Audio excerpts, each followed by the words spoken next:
Mulțumim lui Dumnezeu pentru ocazia pe care o avem, pentru că încă ușile casei de rugăciune sunt deschise. Ne putem bucura de libertate și de pace. Cu această ocazie am vrea, în minutele care ne stau la dispoziție, să vorbim despre o pildă. O pildă care ni se pare cam ciudată. În Marcu, capitolul 4, cu versetul 33 și 34, spune că Iisus le vorbea despre cuvântul Său prin multe pilde. Iar, împreună cu ucenicii, când era cu ucenicii, singur cu ei, le explica aceste cuvinte, aceste pilde, aceste învățături din pilde. Această pildă o găsim în Luca, capitolul 16, începând cu versetul 19 la 31. Pilda bogatului nemilostiv. Era un om bogat care se îmbrăca în porfiră și în subțire și în fiecare zi ducea o viață plină de veselie și strălucire. La ușa lui zăcea un sărac numit Lazar, plin de bube. Și dorea mult să se sature cu fărămiturile care cădeau de la masa bogatului, până și câinii veneau și lingeau bubele. Cu vremea, săracul a murit și a fost dus de îngeri în sânul lui Avram. A murit și bogatul și l-au îngropat. Pe când era el în locuința morților, în chinuri, și-a ridicat ochii în sus, a văzut de departe pe Avram și pe Lazar în sânul lui. Și a strigat: Părinte Avrame, fieți milă de mine și trimite pe Lazar să-și moaie vârful degetului în apă și să-mi răcorească limba, căci grozav sunt chinuit în văpaia aceasta. Fiul i-a răspuns Avram: adu-ți aminte că în viața ta tu ți-ai luat lucrurile bune și Lazar și-a luat pe cele rele. Acum aici el este mângâiat, iar tu ești chinuit. Pe lângă toate acestea, între noi și voi este o prăpastie mare, așa ca cei ce ar vrea să treacă de aici la voi sau de acolo la noi să nu poată. Bogatul a zis: rogu-te, dar, părinte Avrame, să trimiți pe Lazar în casa tatălui meu, căci am 5 frați, să le adeverească aceste lucruri ca să nu vină și ei în acest loc de chin. Avram a răspuns: au pe Moise și pe proroci, să asculte de ei. Nu, părinte Avrame, a zis el, ci dacă se va duce la ei cineva din morți, se vor pocăi.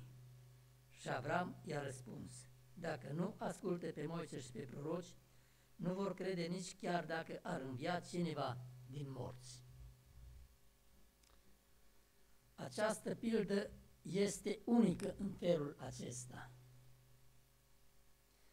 Este vorba, da, este pildă, să știm, deci să înțelegem când vorbim despre o pildă. Când vorbim de pilda samariteanului milos, spune că acea pildă a fost o realitate. Preotul și levitul erau de față când Domnul Hristos a spus acea pildă. Această pildă, prin această pildă, vom vedea ce a vrut Domnul Hristos să ne spună. Noi nu o putem înțelege literar. Spuneam că este unic în felul acesta. Vorbește despre un bogat care trăia în lux, în huzur, ducea o viață fericită, indiferent era. Este vorba și despre un sărac, lipsit. N-avea nici ce să mănânce. Pe lângă faptul că era sărac, mai era și bolnav, plin de bube, și stătea la pragul casei lui Lazar să primească ceva rămăsături de mâncare, să le mănânce. Acum vom vedea ce a vrut să spună Domnul Hristos cu această pildă. Vreau să spun că această pildă stă la baza majoritatea creștinilor care cred în nemurirea sufletului. Dar toți teologii sunt de părerea că nimeni nu poate pune baza pe o pildă când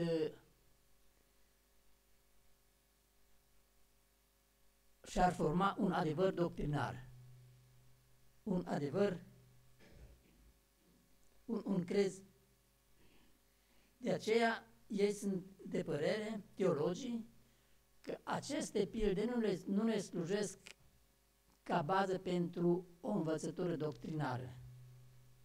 Chiar dacă de multe ori, în aceste pilde se poate vorbi despre un adevăr doctrinar. Și spuneam că majoritatea creștinilor din jurul nostru cred în nemurirea sufletului, folosind ca bază această pildă. Întotdeauna când studiem Cuvântul lui Dumnezeu, trebuie să ținem de contextul în care s-a scris. Există niște reguli de interpretare ale Sfintelor Scripturi, în care trebuie să ținem cont de timpul în care s-a scris, locul unde s-a scris, cui i s-a spus aceste lucruri, obiceiurile care erau în vremea respectivă, mentalitatea pe care aveau oamenii, cât și împrejurările în care s-au scris aceste lucruri. Spuneam cu altă ocazie că în Exod, capitolul 35, cu versetul 3, știți ce spune? Să n-aprinzi foc în nici una din locuințele tale. Iar cei care sunt împotriva sabatului zilei a 7-a, vin și spun: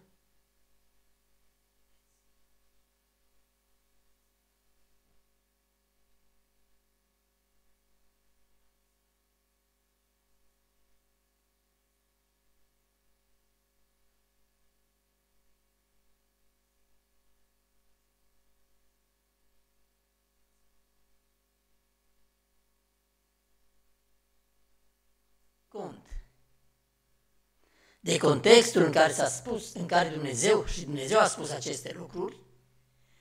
Dacă nu ținem cont de context, înseamnă că noi călcăm porunca lui Dumnezeu. Și acum, ce înseamnă să ținem cont de context? Să vedem cui s-a spus și de ce. Și când. Poporul Israel, nu? Când li s-a spus lor lucrul acesta, unde erau? În pustie. Aveau nevoie de foc să se încălzească? În luna august, noi avem nevoie de foc să facem focul, să ne încălzim. Eventual, dacă cu vreo excepție, acum suntem la mijlocul lui mai și aproape că trebuie să-l aprindem. Bine, acestea sunt niște excepții. Care era motivul pentru care ei făceau foc în timpul acela? Să facă mâncare. Cu ce trăiau israeliții după ce au ieșit din Egipt, în drum spre Canaan? Cu mană. Numai cu mană?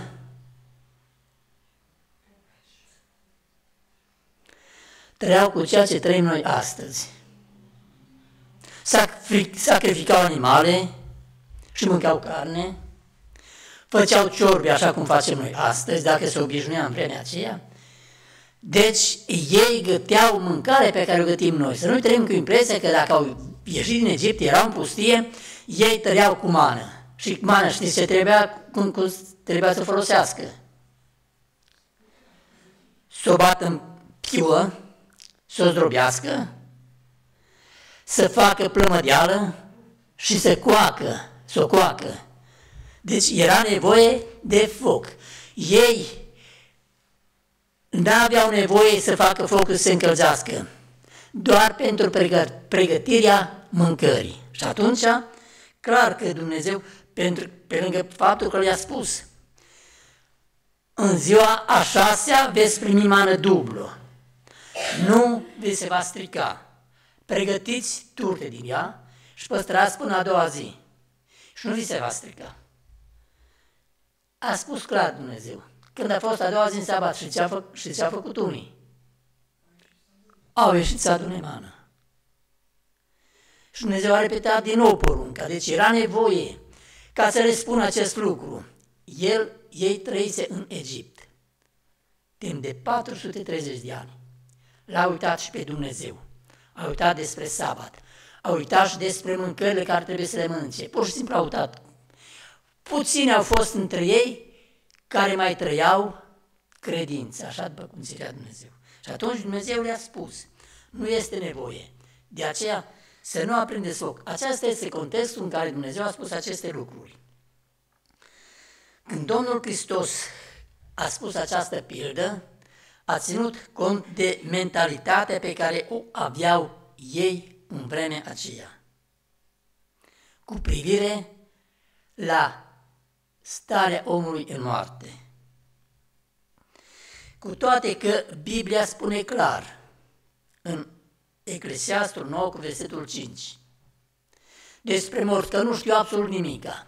Ce spune Solomon? Cei vii în adevăr știu că vor muri, dar cei morți nu știu nimica, până și pomenirea li se uită. Deci nimica nu mai știu. Apoi în versetul 10, tot ce găsește mâna ta să facă, fă cu toată puterea ta, căci în locuința morților nu mai este nimic, nici știință, nici înțelepciune, nici chipzuință, nimica. Deci morții nu știu nimic. Acesta era adevărul pe care poporul Israel îl știa. Dar datorită faptului că ei au fost mulți ani în robie, în robia asiriană prima dată, pe urmă robia babiloniană, au rămas mulți pe acele meleaguri, apoi a urmat cultura elenă, cultura grecă. În această cultură, ei aveau o mentalitate greșită cu privire la starea omului în moarte. Ei credea că există două camere și după ce omul moare, merge în una din aceste încăperi, din aceste camere.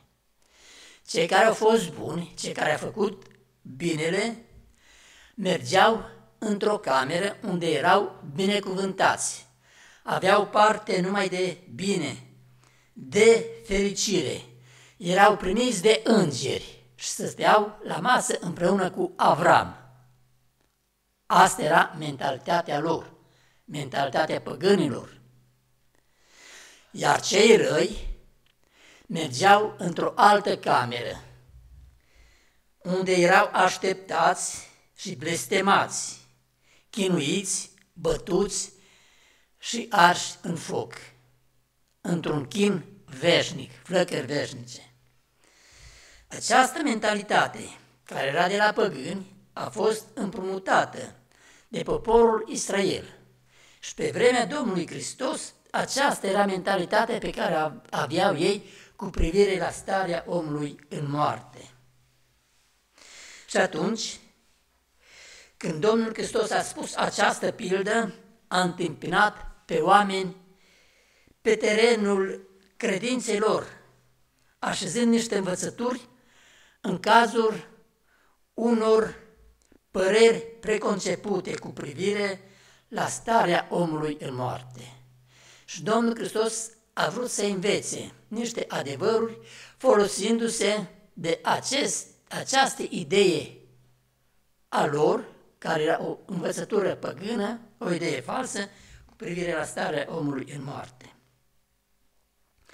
Dacă această pildă ar fi înțeleasă literar, ar veni în contradicție cu credința pe care aveau ei cu privire la nemurirea sufletului. Deci, dacă ar fi înțeleasă literar, vinea în contrazicere cu credința pe care o aveau ei cu privire la nemurirea sufletului. În primul rând, să vedem ce spune Biblia despre suflet, care este adevărul cu privire la suflet. Și apoi să vedem ce spuneau ei cu privire la suflet.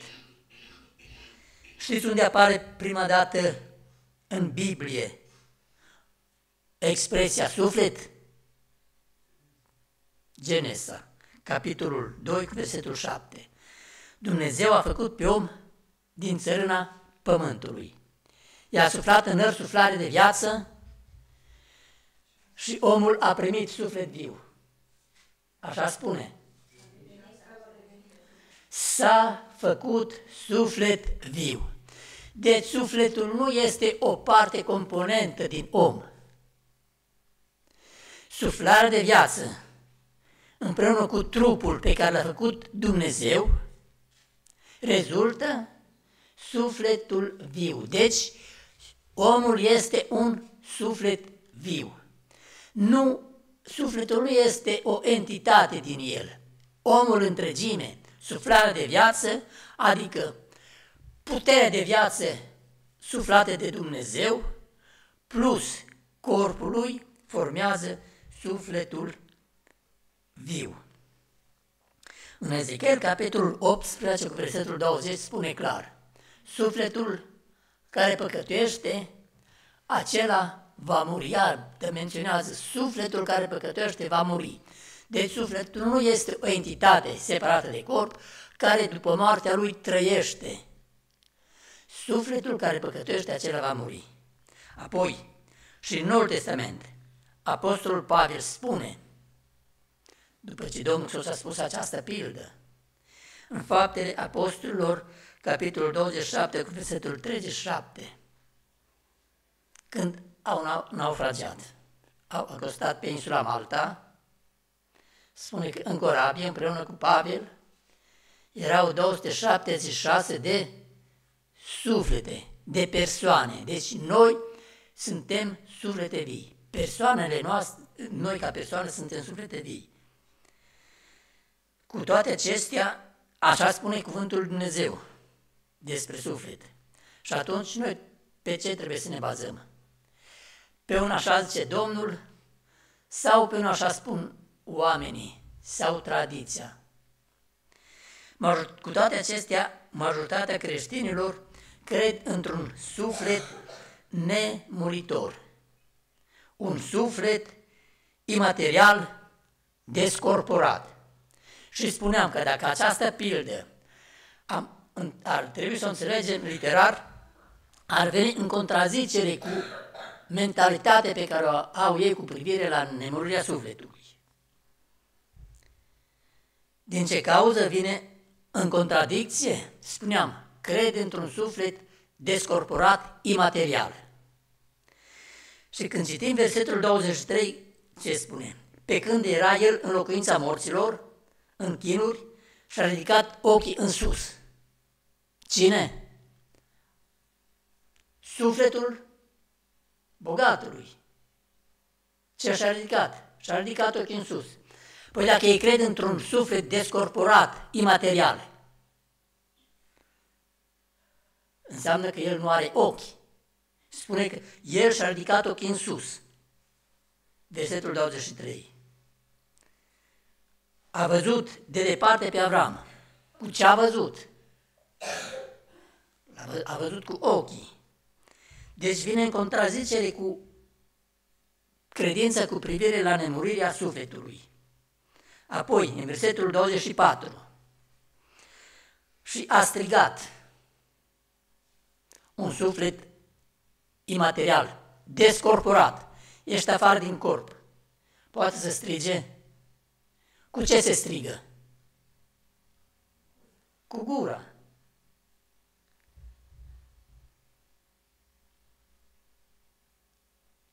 Părinte Avrame, fie-ți milă de mine și milă de mine și trimite pe Lazar să-și moaie vârful degetului. Sufletul descorporat are deget? Degetul este un membru. După cum și gura face parte din organism. Organismul este format din mai multe membre. Trimiteți degetul să-și moaie în apă. Să-mi răcorească limba. Un suflet imaterial descorporat nu are nici limbă. Iată deci, vine în contradicere cu aceste învățături pe care le au ei. Apoi, dacă ar trebui să o înțelegem literar, vine în contradicere cu mai multe adevăruri ale Cuvântului lui Dumnezeu, adevăruri scrise pe pagina Sfintelor Scripturi. Versetul 22. Cu vremea săracul a murit și a fost dus de înger în sânul lui Avram. În Biblie găsim scris despre o împărăția lui Dumnezeu, o împărăția lui Iisus Hristos. Nu găsim nicăieri scris despre un sân al lui Avram și despre o împărăție a lui Avram. O împărăție în care personajul principal este Avram și nu Dumnezeu sau Domnul Hristos. A fost dus de înger în sânul lui Avram.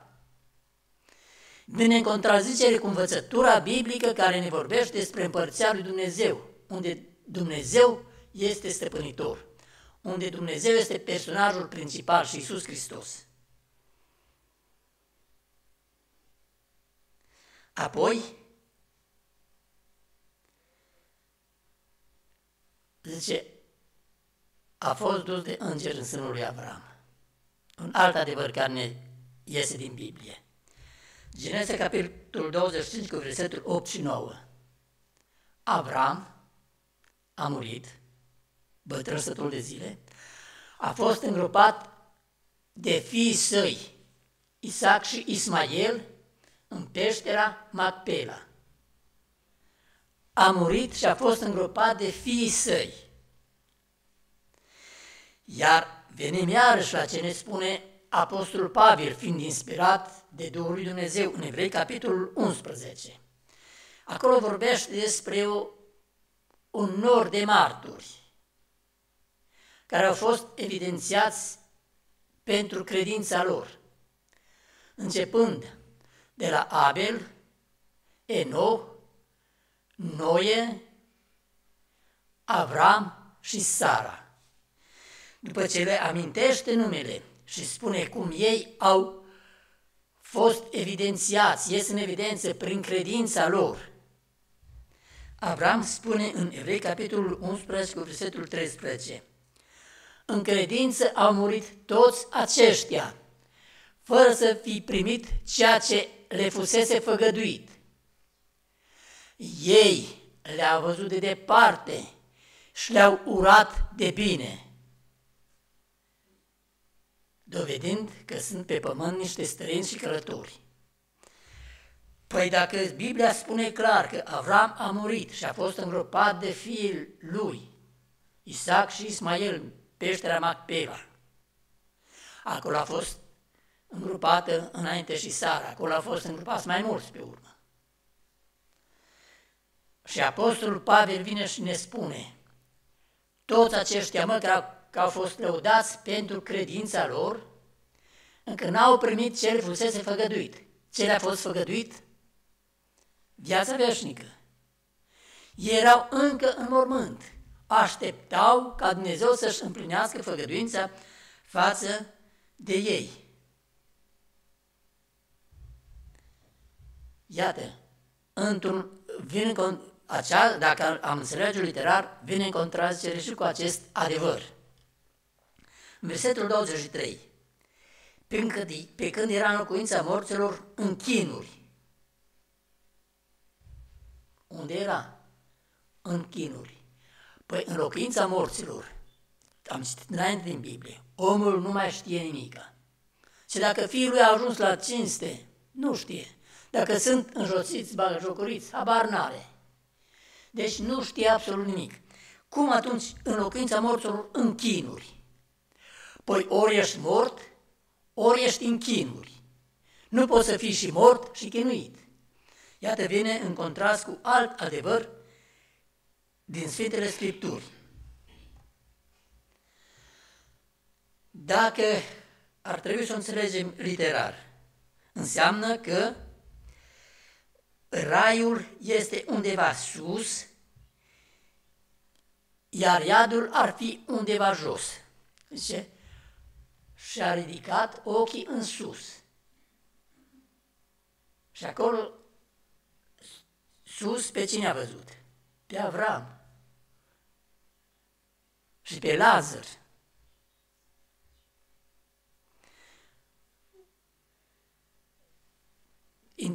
Interpretarea lor, adică în mitologia lor spunea două camere.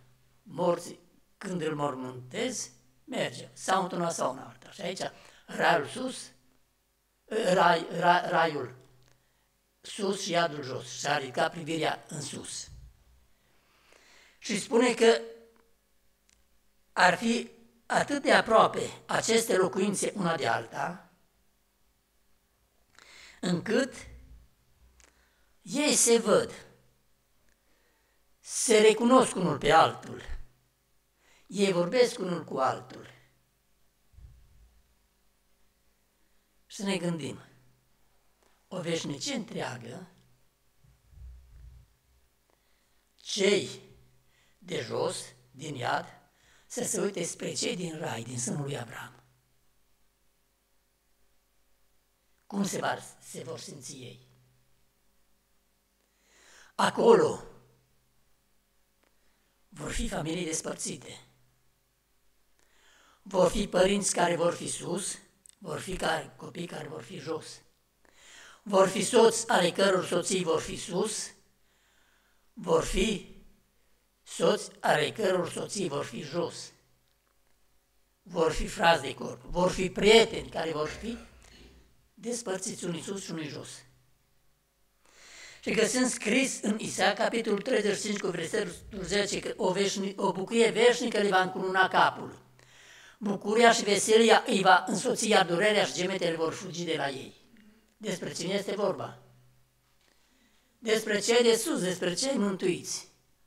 Păi ce bucurie vor avea ei când o veșnicie întreagă se vor uita jos la cei din familia lor, la prietenii lor și îi vor vedea cum se chinuiesc în focul cel veșnic. Iată, o altă contrazicere. În Apocalips, capitolul 21, cu versetul 4, iarăși spune, El, adică Dumnezeu, va șterge orice lacrimă din ochii lor. Moarte nu va mai fi. Așa va fi acolo, când vor merge. Câte lacrimi s-ar vărsa dacă cei mântuiți vor privi spre cei nelegiuiți cum se chinuiesc? Iată, vin și în contrast cu acest adevăr. În versetul 26. Pe lângă toate acestea, între noi și voi este o prăpastie mare, așa ca cei care vrea să treacă de aici la voi sau de acolo la noi să nu poată trece. O prăpastie mare. Nici de acolo să nu se poate trece aici, nici de aici acolo. O mare contradicție. Ei se văd, se cunosc, vorbesc cu unul cu altul și va fi o așa distanță încât să nu poată trece dintr-un loc în altul. Niște suflete descorporate, imateriale, să nu poată trece atât de departe. Și când în mitologia lor ce se spune? Sufletele merg, se uită din cerul la noi, se uită, ne văd pe noi ce facem. Și zice, este o prăpastie.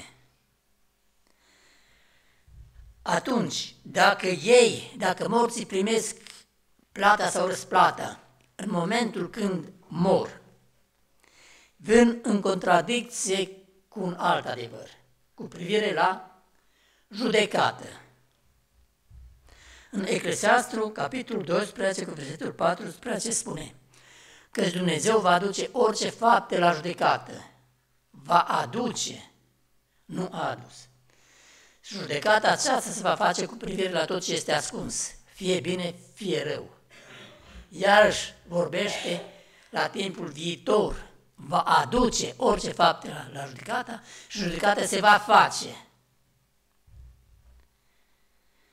Iar Apostolul Pavel, care a scris în Faptele Apostolilor, după ce Domnul Hristos a spus această pildă, în Fapte, capitolul 17, cu versetul 31 spune: pentru că a rânduit o zi în care va judeca lumea după dreptate prin omul pe care l-a făcut mai dinainte pentru aceasta și prin care a dat tuturor oamenilor o dovadă de netăgăduit prin faptul că l-a înviat din morți.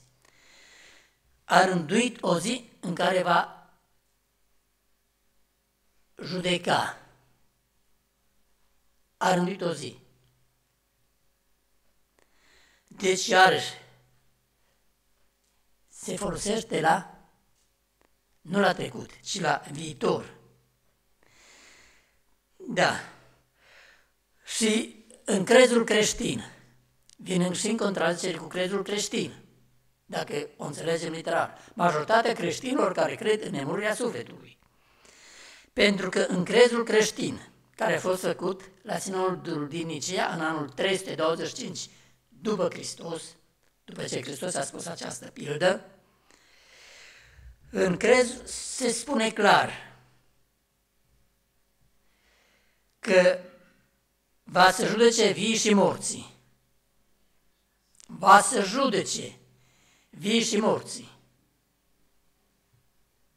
Înseamnă că vin în contradicție. În crezul creștin este vorba de o judecată în care va avea loc înainte de a doua venire a Domnului Hristos. Apoi contrazic și a doua venire a Domnului Hristos. Tot în crez, știți ce spun? Aștept învierea morților, viața veacului ce va să vie.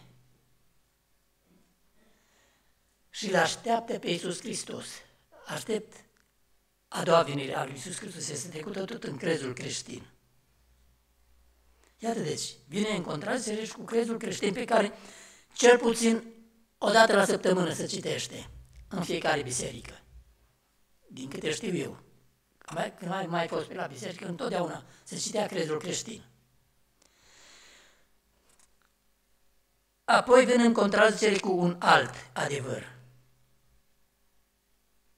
Învierea morților. Apostolul Pavel în 1 Tesaloniceni, capitolul 4, cu 16, ce spune? Căci însuși Domnul, cu un strigăt, glasul unui arhanghel și cu trâmbița lui Dumnezeu, se va coborî din cer și întâi vor învia cei morți în Hristos.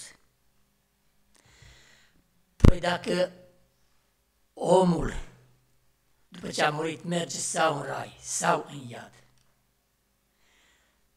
de ce mai este nevoie de învierea morților? Păi dacă înseamnă că el nu este mort. Și atunci vorbește în zadar despre învierea morților. Iată, toate acestea vin în adevărul, sunt contrazise de ideea că dacă noi am înțelege această pildă literar. Acum, oare de ce a spus Domnul Hristos această pildă? Dacă nu, trebuie să o înțelegem literar. De ce a spus-o? Am spus, cu câte învățături, inclusiv cu învățăturile pe care se bazează ei, vin în contrazicere, apoi cu adevărurile Sfintelor Scripturi. Domnul a vrut ca pe baza unor concepții greșite ale lor să scoată în evidență niște adevăruri folosindu-se de mentalitatea lor greșită. Aș vrea să vă dau un exemplu. Eram prin 73-74, am mers la Târgu Mureș cu program. Ne-am întors duminica înapoi cu trenul, nu erau mașini atunci, cu trenul. Erau vagoanele comune. Și în vagoane, cântări, discuții, era duminică. Și atunci au venit oamenii, bărbați, femei, au venit acolo. De unde sunteți? Unde ați fost? Cum? Și am început discuția. Și am ajuns despre Domnul Hristos, întruparea lui Iisus, moartea, învierea, înălțarea, a doua venire și despre învierea morților. Când am ajuns la învierea morților, zice, viac, nimeni de acolo nu o să mai vină altul. Și atunci am spus, dacă credem că Domnul Hristos a înviat, trebuie să credem și în învierea morților. Acela a fost Domnul Hristos, dar nu noi. Și atunci am întrebat, mergeți să vă spovediți? Păi da, cum să nu? Dar de ce vă spovediți? Păi dacă așa trebuie să ne spovedim, nu știau nici de ce se spovedesc. Mergeau să se spovedească. Și spun, știți că spovedania este în strânsă legătură cu învierea morților? Păi cum așa? Foarte bine, eu vă spun de ce mergeți să vă spovediți. Și trebuie să ne spovedim. Dar la cel de sus, spovedania este strâns legată de iertarea păcatelor. De aceea mergeți să vă ierte păcatele. Da, zice. Pentru că vă întreabă, ați păcătuit, ați făcut și așa. Și atunci, dacă nu este o înviere a morților, de ce avem nevoie de iertarea de păcate? Dacă totul se termină la mormânt. Dacă totul se termină la mormânt, eu n-am nevoie ca să fiu iertat. Și se uită unul la altul. Nu, zice, la asta nu i-am gândit. Zice. Am spus eu despre o practică păgână pe care o făceau babiloniani, preoții babiloniani, înainte ca să intre în slujba zeului Marduc. Trebuia să se spovedească. Și acum au fost introdus în biserică. Și am spus m-am folosit de această practică ca să scot în evidență adevărul cu privire la învierea morților pe care ei nu credeau și cu toate că practicau această practică. Nimeni din cei care le-am spus, nici de la biserică, nici din mijlocul celorlalți, nu a crezut că eu încurajez spovedania, că oamenii trebuie să spovedească. Toți au înțeles că m-am folosit de această practică greșită pentru ca să scot în vedere un adevăr scripturistic despre învierea morților în care nu credeau ei. Cam așa a folosit Domnul Hristos această pildă, s-a folosit de mentalitatea lor greșită pentru ca să scoată în evidență niște adevăruri. Iisus nu a descoperit scene din lumea de dincolo de mormânt pentru a-i îngrozi pe cei nelegiuiți, spunând ce îi așteaptă dacă nu ascultă, ce îi așteaptă după ce vor muri. Eram la biserică, la Pentecostal și a spus această pildă. Pur și simplu i-a îngrozit pe oameni. Cum a prezentat pilda, mai ales femeile. Oftau. Și când auzeam, vă dați seama, milioane de ani să arde acolo. Este o broșură, Visul Maicii Domnului. Și altele.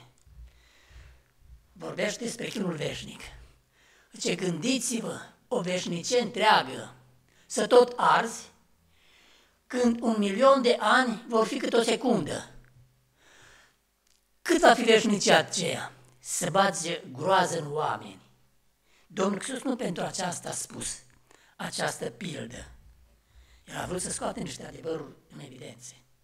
Și inclusiv creștinii care fac parte din biserici neoprotestante, în afară de martorii Jehova și adventiști, toți cred în nemurirea sufletului și într-un chin veșnic. Iată Domnul Hristos ce adevărul a vrut să scoată în evidență. Moartea este când vorbești despre prăpastie, că este o prăpastie peste care nu putem trece, vreau să spun că moartea este o prăpastie de netrecut. Cei morți nu se mai pot întoarce înapoi niciodată între cei vii. S-a terminat cu alergarea lor. Astăzi, spune cuvântul Lui Dumnezeu, dacă auzi glasul Lui, chiar acum zice Domnul, întoarceți-vă la Domnul cu post, plânseți și bocet. Astăzi este momentul potrivit, când timpul de har încă nu este închis pentru noi. Asta a vrut să spună că este prăpastia care ne desparte de unii de alții. Moartea. Când vine moartea, nu se mai poate face absolut nimic. Cei de acolo nu se mai pot întoarce între cei vii.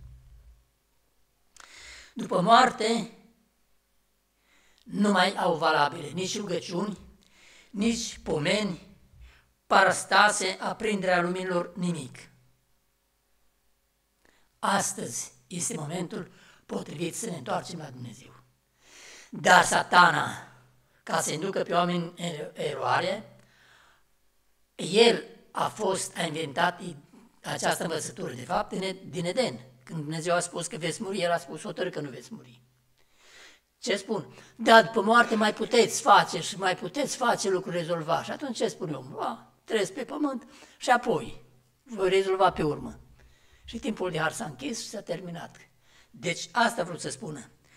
Prăpastia este moartea, peste care nu mai putem trece.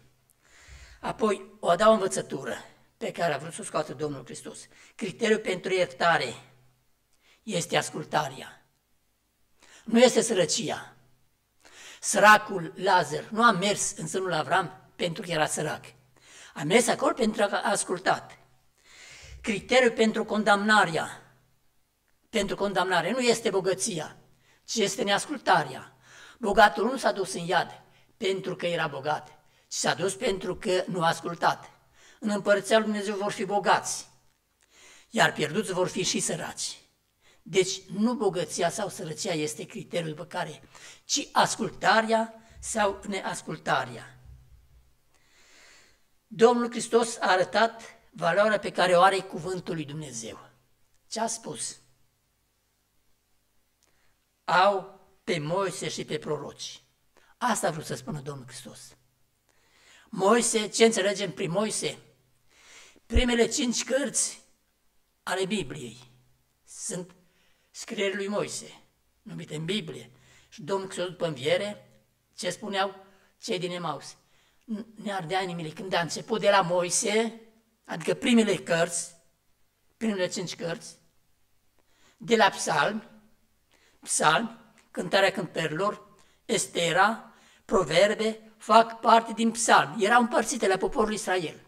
Și apoi prorocii, restul scrierilor Vechiului Testament făceau parte din proroci. Deci Domnul Hristos a atras atenția asupra cuvântului lui Dumnezeu. Au pe Moise și pe proroci. Dacă nu ascultă, chiar dacă va învia cineva din morți, nu vor asculta. A avut dreptate Domnul Hristos sau nu? L-a înviat pe Lazar. Ce au vrut să facă? Să-l omoare și pe Domnul Hristos și pe Lazar. Au crezut? Da, a înviat din morți.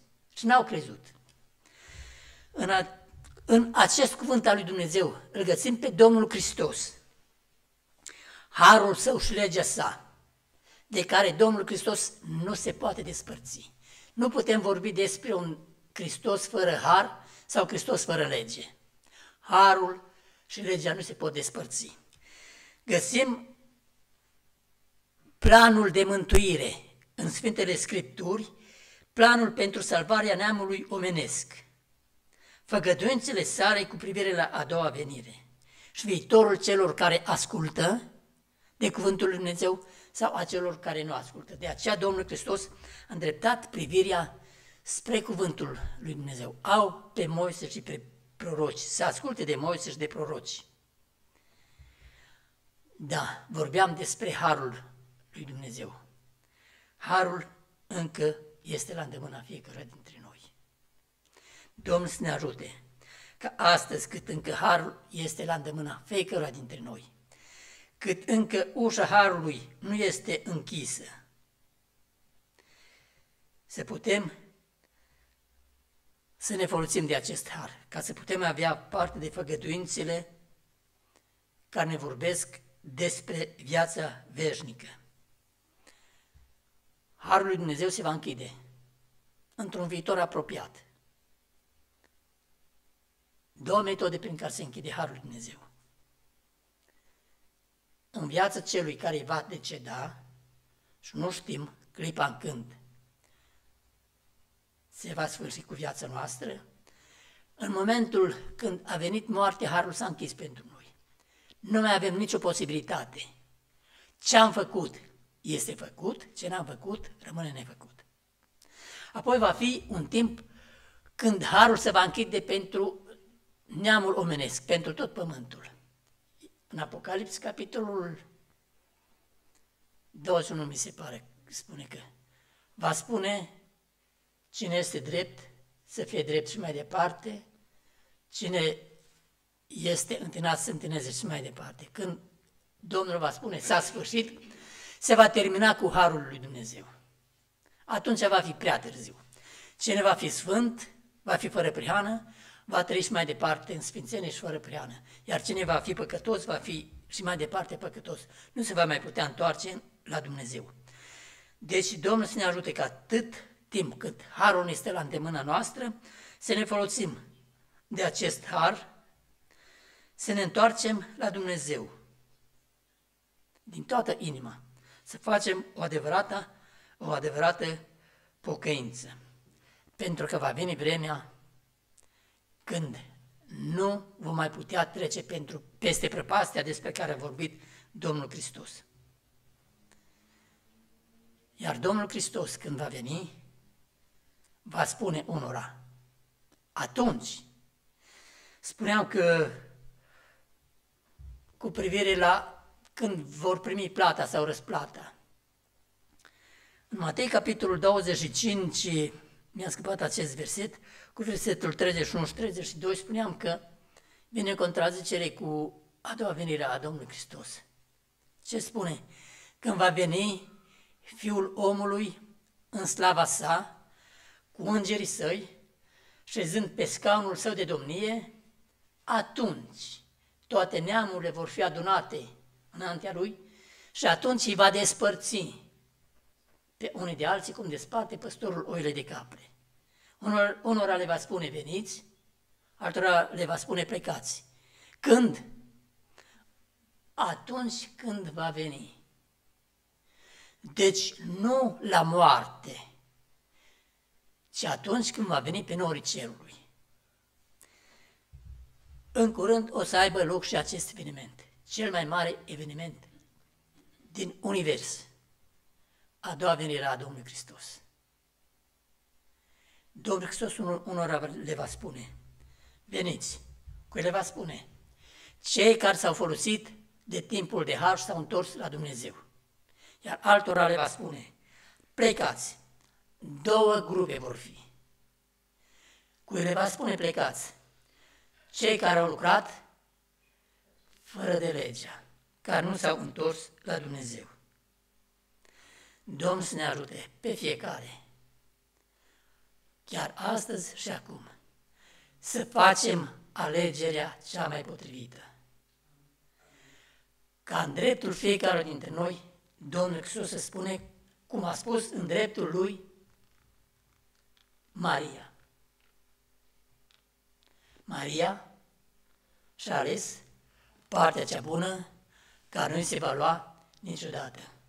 Facă Dumnezeu ca în dreptul meu și în dreptul fiecare dintre dumneavoastră, Domnul să spună aceste cuvinte. Și el și ea și-a ales partea cea bună, care nu se va lua niciodată.